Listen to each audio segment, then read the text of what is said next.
Hello students, आपका फिर से मैं स्वागत करता हूं आपके अपने YouTube channel computer science with Akshay sir. आज हम लोग क्लास 12 के बारे में बात नहीं करेंगे, ना कंप्यूटर साइंस के बारे में बात करेंगे। आज हम बात करेंगे क्लास 10th के न्यू क्वेश्चन पेपर पैटर्न पे। ओके, तो जैसा कि नोटिफिकेशन कल आया है 9 दिसंबर को कि आपका जो साइंस और सोशल साइंस का जो क्वेश्चन का पैटर्न है वो कुछ सेक्शंस में डिवाइड होगा और आपको आंसर देते वक्त भी इन सेक्शंस को आंसर शीट में डिवाइड करके ही लिखना होगा। मैं उसको थोड़ा डिटेल में समझा देता हूं। जैसे कि आपका साइंस का जो क्यूपी है, ये आपको ये जो नोटिफिकेशन है ये सीबीएसई की साइट पे अवेलेबल है, आप डाउनलोड कर सकते हो। आपका जो साइंस का क्यूपी है वो 3 सेक्शंस में डिवाइड होता है, ठीक है। Section A, B and section C. तो जैसा मैं लिखूं अगर यहाँ पर कि ये हो गया आपका सेक्शन ए, ये हो गया आपका सेक्शन बी और ये हो गया आपका सेक्शन सी। सेक्शन ए जो है वो होगा आपका बायोलॉजी,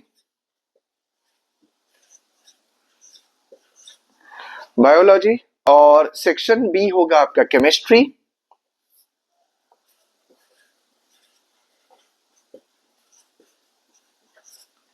और सेक्शन सी जो है वो आपका लास्ट हो गया फिजिक्स।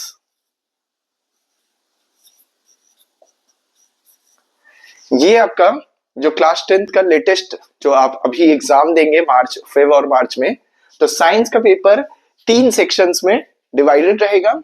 और अगर हम लोग एसएसटी का पेपर देखें तो वो जो है 4 सेक्शंस में डिवाइड होगा। 4 सेक्शन यानी एक और सेक्शन बन जाएगा, वो रहेगा आपको, इसको मैं यहाँ पे डिवाइड कर देता हूं। 4 सेक्शन यानी section A, section B, section C and section D. Section A में क्या रहेगा भाई? सेक्शन ए में आपका जो है हिस्ट्री रहेगा, सेक्शन बी में आपका रहेगा ज्योग्राफी,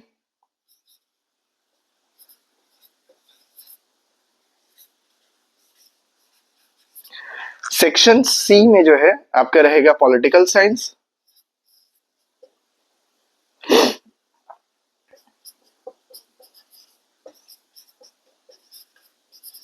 और सेक्शन डी जो है वो आपका रहेगा इकोनॉमिक्स।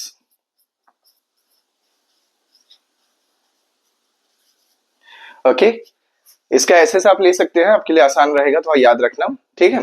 तो साइंस का क्वेश्चन पेपर जो है 3 सेक्शंस में डिवाइड रहेगा, बायोलॉजी, केमिस्ट्री, फिजिक्स। और एसएसटी का पेपर जो है वो 4 सेक्शन में डिवाइड रहेगा, हिस्ट्री, ज्योग्राफी, पॉलिटिकल साइंस और इकोनॉमिक्स। ओके, तो क्वेश्चन पेपर तो आपका ऐसा आएगा। अब इसमें रूल जो दिया हुआ है ये कि आपको जो आंसर शीट मिलेगा, जो आपको एक आंसर जो जिस पे आप आंसर देंगे, उस आंसर शीट को भी आपको साइंस के टाइम 3 सेक्शन में डिवाइड करना है। ओके, और एसएसटी के टाइम 4 सेक्शन में डिवाइड करना है। और एक चीज का ध्यान देना है, जैसे यहाँ पर एक पॉइंट दिया है कि स्टूडेंट्स, जो मैं बता रहा हूँ, students will divide the answer book in 3 section in science and in 4 sections in social science for writing answers.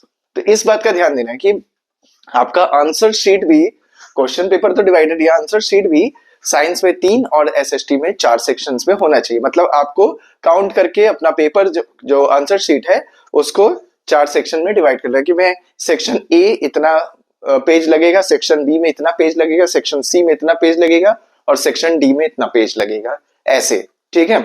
और एक और चीज कि जो भी आपको आंसर देना है, जैसे कि मान लीजिए कि आपका बायोलॉजी का क्वेश्चन है, तो आपने जो सेक्शन ए बनाया है अपने आंसर शीट में, मान लीजिए आपने 3 पेज का सेक्शन ए बनाया है, ठीक है, ये 3 पेज में मुझे सेक्शन बायोलॉजी के सारे आंसर देने हैं, तो उन 3 पेजेस में ही आपको बायोलॉजी वाला आंसर देना है।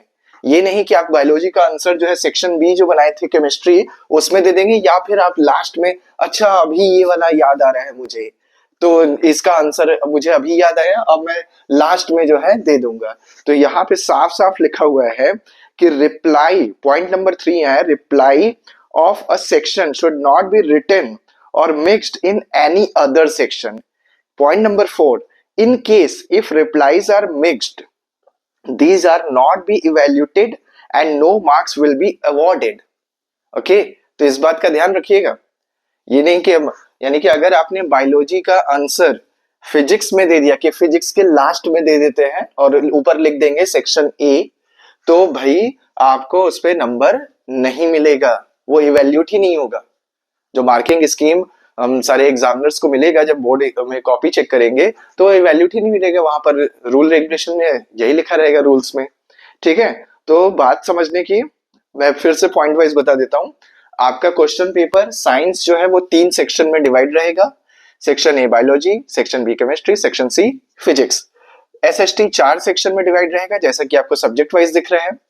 एज सेम एज आपको अपना आंसर बुक जो मिलेगा, आंसर शीट जो मिलेगा, आपको अपना आंसर शीट भी पेजेस काउंट करके साइंस में आंसर शीट को 3 में डिवाइड कर दीजिए, एसएसटी को 4 में डिवाइड कर दीजिए और प्लीज एक सीक्वेंस में ही रखिए, क्योंकि सीक्वेंस से रिलेटेड यहाँ पे कुछ दिया नहीं है कि पहले मैं सेक्शन सी लिख देता हूं या सेक्शन बी लिख देता हूं या सेक्शन ए लिख देता हूं, ऐसा इसमें कुछ दिया नहीं है कि आप सपोज कि पहले आप सोच रहे कि सेक्शन सी लिख देते हैं, उसके बाद सेक्शन ए लिख देते हैं, फिर सेक्शन बी कर देते हैं, तो आंसर तो मैंने उस सेक्शन का उसी में दिया है, ऐसा तो कुछ दिया नहीं है।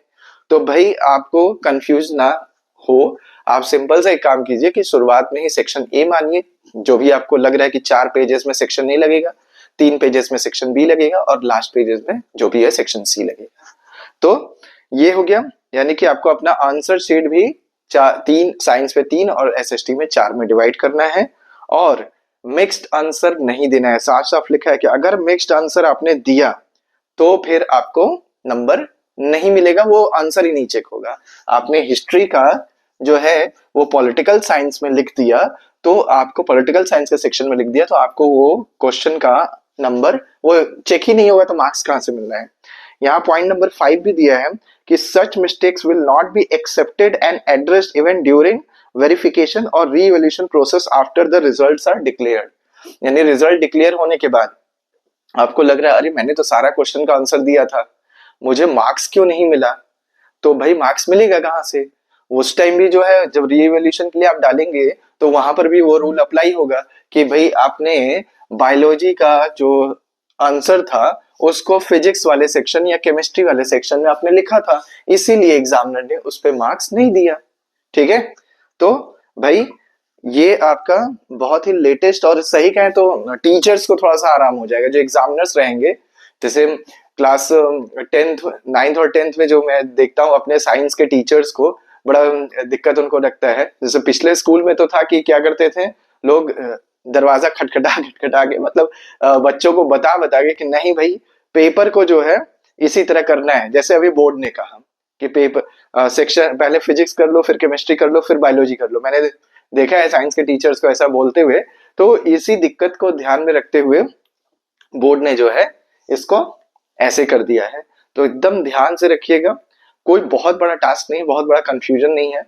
आदमी को अंदाजा लग जाता है कि हाँ 3-4 पेजेस मुझे लगेंगे सेक्शन ए के लिए, 3-4 पेजेस सेक्शन बी के लिए और इतना ही मुझे सेक्शन सी के लिए लगेगा। ठीक है, उसमें कुछ कंफ्यूजन नहीं है, बस क्वेश्चन पेपर का प्रैक्टिस करके जाइएगा। और अब तो बहुत जरूरी है कि आपको जितना 32 पेजेस या उससे ज्यादा पेजेस का जो आपका आंसर बुकलेट आपको मिलता है वो आपको एक पर्टिकुलर बनाकर रखना पड़ेगा।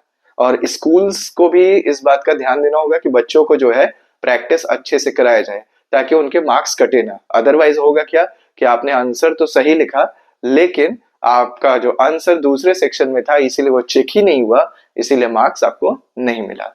ठीक है, तो घबराइए नहीं, बहुत बड़ा टास्क नहीं है, बहुत इजी हो गया है टीचर्स के लिए, आपके लिए भी इजी ही है। इसी पैटर्न पे आप करेंगे। ओके, ठीक है, तो लेटेस्ट अपडेट्स ऑफ सीबीएसई और बाकी चीजों के लिए बने रहिए इसी चैनल पे computer science with Akshay sir.